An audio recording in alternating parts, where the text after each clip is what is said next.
Installé dans la cour du temple, Jésus continue à parler au groupe qui voulait l'entendre. Le moine petit lui servait d'occasion pour exprimer une noble et profonde leçon.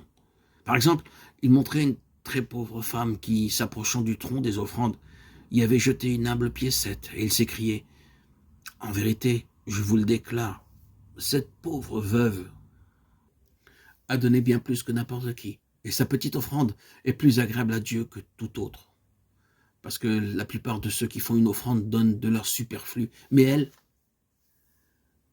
c'est sur son nécessaire qu'elle a pris sa piécette et qu'elle l'a donnée au Seigneur. Mais le mardi soir, une nouvelle annonce dramatique eut lieu. Il était passé avec ses disciples pour entrer au mont des Oliviers, au pied des murs géants qui soutenaient le temple, et l'un d'eux avait dû admirer les blocs énormes, les formidables assises qui, sur une trentaine de mètres de hauteur, étayaient les terrasses.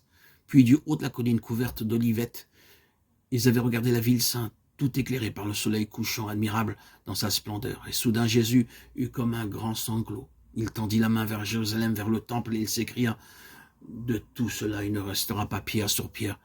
Jérusalem, hein, toi, Jérusalem, toi qui tues ceux que Dieu t'envoie, comme tu seras malheureuse. Tes maisons seront désertes et tes habitants pleureront douloureusement. » Les disciples durent se regarder l'un l'autre, stupéfaits. Que voulait-il dire par là? Dans l'avenir, que voyait-il?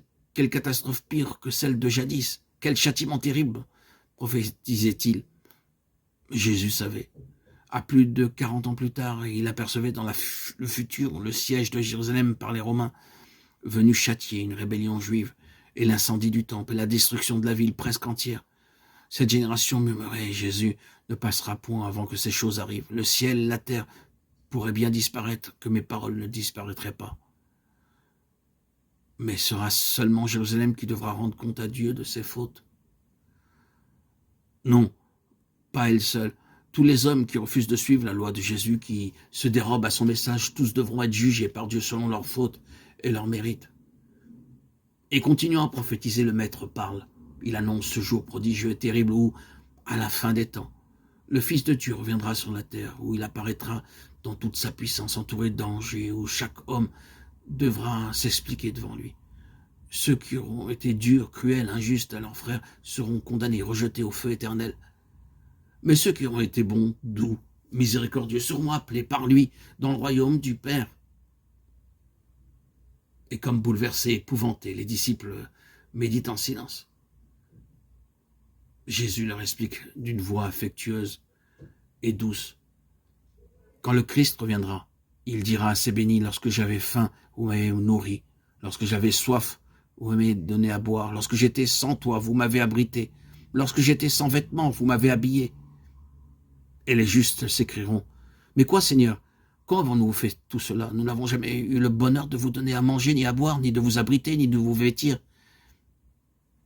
Et le Christ répondra, si je vous le dis en vérité, chaque fois que vous avez donné quoi que ce fût à un misérable, c'est à moi que vous l'avez donné.